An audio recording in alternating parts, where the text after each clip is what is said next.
السلام علیکم ناظرین، ہمارے یوٹیوب چینل پر خوش آمدید۔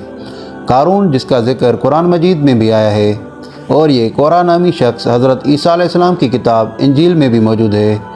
قارون کا قصہ قرآن مجید میں سورۃ القصص سورہ نمبر 28 آیت 76 سے 82 میں ذکر موجود ہے۔ قارون حضرت موسیٰ علیہ السلام کے زمانے میں بنی اسرائیل کا رکن تھا۔ وہ ناقابل یقین حد تک دولت مند تھا۔ اس کے پاس سونے، چاندی اور قیمتی جواہرات کے وسیع خزانے تھے۔ کہا جاتا تھا کہ اس کی دولت اتنی زیادہ تھی کہ اس سے اپنے خزانے کی چابیاں لے جانے کے لیے بہت سے مضبوط افراد کی ضرورت تھی۔ اپنی دولت پر اللہ کا شکر ادا کرنے کے بجائے قارون مغرور اور متکبر ہو گیا۔ اس نے اپنی دولت لوگوں کے سامنے ظاہر کی اور اس کے تکبر نے اسے یقین دلایا کہ اس کی دولت صرف اس کی اپنی ذہانت اور کوششوں کا نتیجہ ہے۔ حضرت موسیٰ علیہ السلام جو اللہ کی طرف سے بنی اسرائیل کی رہنمائی کے لیے بھیجے گئے تھے، انہوں نے قارون کو نصیحت کی کہ وہ عاجزی اختیار کرے اور اپنی دولت کو اپنی قوم کی بھلائی کے لیے استعمال کرے۔ موسیٰ علیہ السلام نے اسے یاد دلایا کہ اس کا مال اللہ کی طرف سے ایک امتحان ہے اور اسے نیک طریقوں سے استعمال کیا جانا چاہیے۔ تاہم قارون نے موسیٰ علیہ السلام کے مشورے کو رد کر دیا۔ اس کا خیال تھا کہ اس کی دولت صرف اس کی اپنی چالاکی کی وجہ سے ہے اور وہ کسی کا مقروض نہیں ہے۔ اس کے تکبر اور نافرمانی کے جواب میں اللہ نے اپنی طاقت اور اختیار کو ظاہر کرنے کا فیصلہ کیا۔ زمین کھل گئی اور قارون اور اس کی دولت اور اس کے اشراف محل کو نگل گئی اور وہ اس کا خزانہ زمین کے نیچے دب گیا۔ قرآن مجید میں کچھ یوں ذکر ہے۔ یہ ایک واقعہ ہے کہ قارون موسیٰ علیہ السلام کی قوم کا ایک شخص تھا۔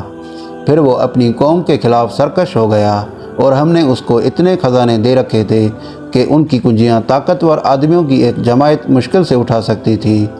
ایک دفعہ جب اس کی قوم کے لوگوں نے اس سے کہا، پھول نہ جا، اللہ پھولنے والوں کو پسند نہیں کرتا۔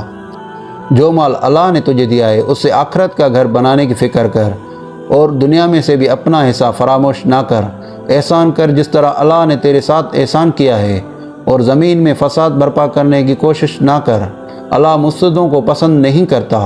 تو اس نے کہا، یہ سب کچھ تو مجھے اس علم کی بنا پر دیا گیا ہے جو مجھ کو حاصل ہے۔ کیا اس کو علم نہ تھا کہ اللہ اس سے پہلے بہت سے ایسے لوگوں کو ہلاک کر چکا ہے جو اس سے زیادہ قوت اور جمعیت رکھتے تھے؟ مجرموں سے تو ان کے گناہ نہیں پوچھے جاتے۔ ایک روز وہ اپنی قوم کے سامنے اپنے پورے ٹھاٹھ میں نکلا۔ جو لوگ حیات دنیا کے طالب تھے وہ اسے دیکھ کر کہنے لگے، کاش ہمیں بھی وہی کچھ ملتا جو قارون کو دیا گیا ہے، یہ تو بڑا نصیب والا ہے۔ مگر جو علم رکھنے والے تھے وہ کہنے لگے، افسوس تمہارے حال پر، اللہ کا ثواب بہتر ہے اس شخص کے لیے جو ایمان لائے اور نیک عمل کرے، اور یہ دولت نہیں ملتی مگر صبر کرنے والوں کو۔ آخرکار ہم نے اسے اور اس کے گھر کو زمین میں دھسا دیا۔ پھر کوئی اس کے حامیوں کا گروہ نہ تھا جو اللہ کے مقابلے میں اس کی مدد کو آتا، اور نہ وہ خود اپنی مدد آپ کر سکا۔ اب وہی لوگ جو کل اس کی منزلت کی تمنا کر رہے تھے کہنے لگے، افسوس ہم بھول گئے تھے کہ اللہ اپنے بندوں میں سے جس کا رزق چاہتا ہے کشادہ کرتا ہے اور جسے چاہتا ہے نپا تلا دیتا ہے۔